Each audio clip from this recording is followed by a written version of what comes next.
Nigerians vote in governorship polls as ruling party scrambles to regain lost ground in key states. Nigerians began voting on Saturday in delayed governorship polls, weeks after a controversial and disputed presidential election, amid reports of electoral violence and voter disenfranchisement.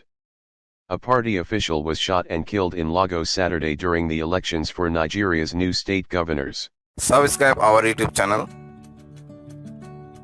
and click our bell icon for new videos. During the elections for Nigeria's new state governors. From all over Lagos we are getting distressing reports of voter intimidation, voter suppression. One of our agents was shot and he is dead, Labour candidate Gbadebo Rhodesvivour, running to be governor of Lagos State, said in a video statement. Independent National Electoral Commission, INEC, spokesman Festus Okoye told 24newsread.blogspot.com, "We are collating and harvesting reports from the different states of the Federation before we can take a decision." Reports of disenfranchisement continued Saturday, as around 6,000 residents of Victoria Garden City in Lagos said their polling station had been moved outside of their gated complex without notice and claimed electoral staff left before a single resident had cast a vote. The gubernatorial race will be decided in 28 of Nigeria's 36 states as the ruling party scrambles to regain lost ground in key states. But all eyes will be on the tense contest for control of the country's wealthy Lagos State. This may be the most competitive governorship election in Lagos State, political analyst Sam Amadi tells 24newsread.blogspot.com. Many have tried to upturn Lagos in the past and failed because of the entrenched power of Bola Tinubu. As president-elect, his influence may have grown in Lagos but the evidence are strong, Amadi says, speaking of supporters of Labour Party presidential candidate Peter Obi. Obi caused shockwaves when it emerged he beat President-elect Bola Tinubu in his Lagos home turf but placed third in the presidential poll. Obi has rejected Tinubu's victory and is contesting the results in the courts.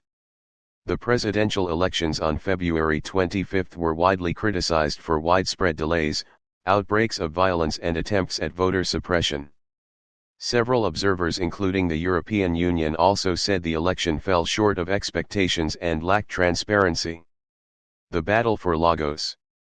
The battle for Lagos, Nigeria's commercial hub and one of Africa's largest cities, has typically been a two-party race that has never been won by the opposition.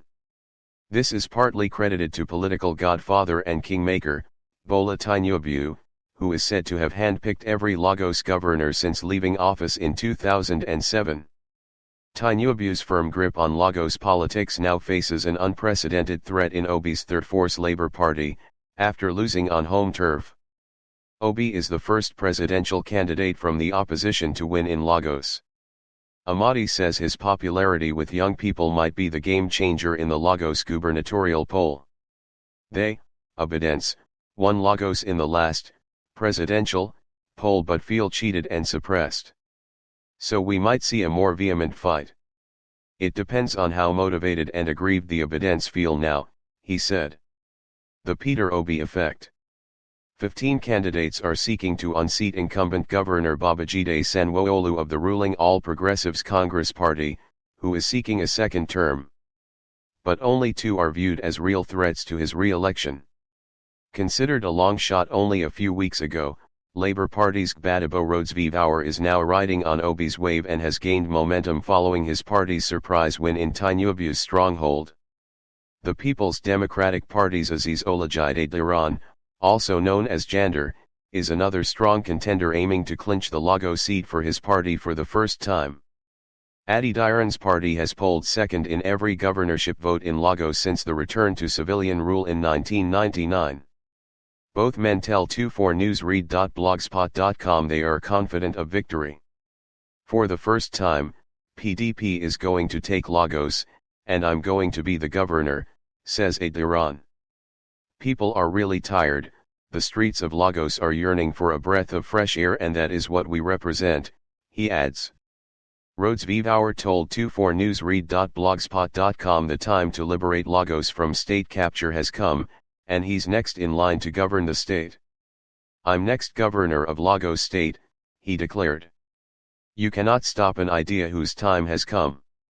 The idea of a new Lagos, that is powered by the people and works for the people as opposed to state capture, that idea, its time has come, and no matter what they do, they can't stop it. That's where the confidence comes from. Governor Sanwo-Olu has asked voters to re-elect him because of his achievements, which he touts have brought significant progress to Lagos, including his commendable handling of the COVID pandemic. But the governor has failed to pacify angry young people who accuse him of playing a role in the shooting of peaceful protesters railing against police brutality in 2020 by Nigerian soldiers. Sanwo-Olu admitted to 24newsread.blogspot.com at the time that footage showed uniformed soldiers firing on peaceful protesters, but recently denied ordering the shooting. Analyst Amadi tells 24newsread.blogspot.com the gubernatorial poll in Lagos will be a contest between retaining or evicting the old guard. Lagos is a fight between status quo and change, Amadi said. The incumbent Sanwo-Olu has a good chance of holding his job. But he faces a serious challenge from Gbadebo, Rhodes v. Bauer, who has the momentum of the Obi wave.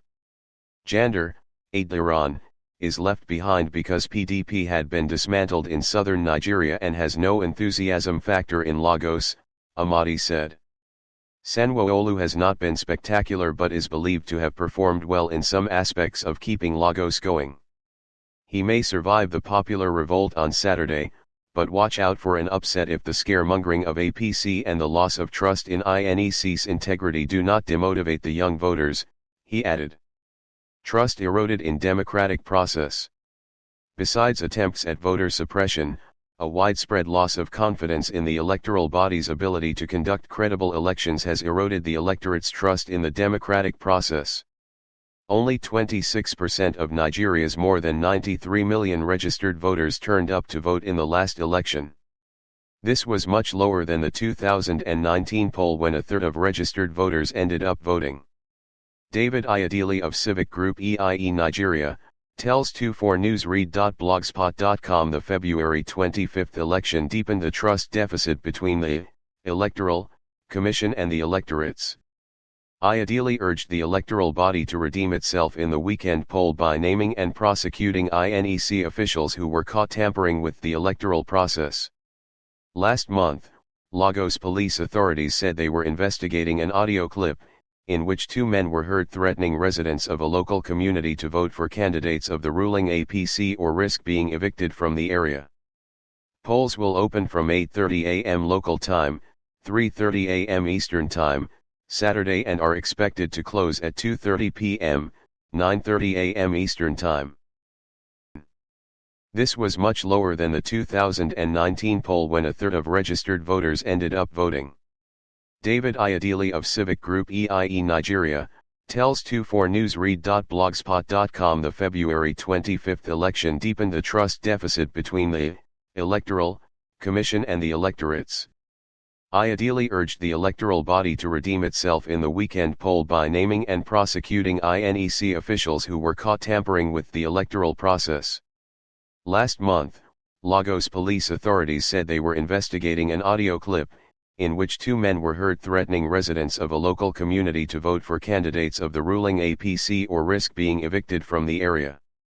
Polls will open from 8:30 a.m. local time, 3:30 a.m. Eastern Time, Saturday and are expected to close at 2:30 p.m., 9:30 a.m. Eastern Time. Saturday and are expected to close at 2:30 p.m., 9:30 a.m. Eastern Time. Subscribe our YouTube channel and click our bell icon for new videos.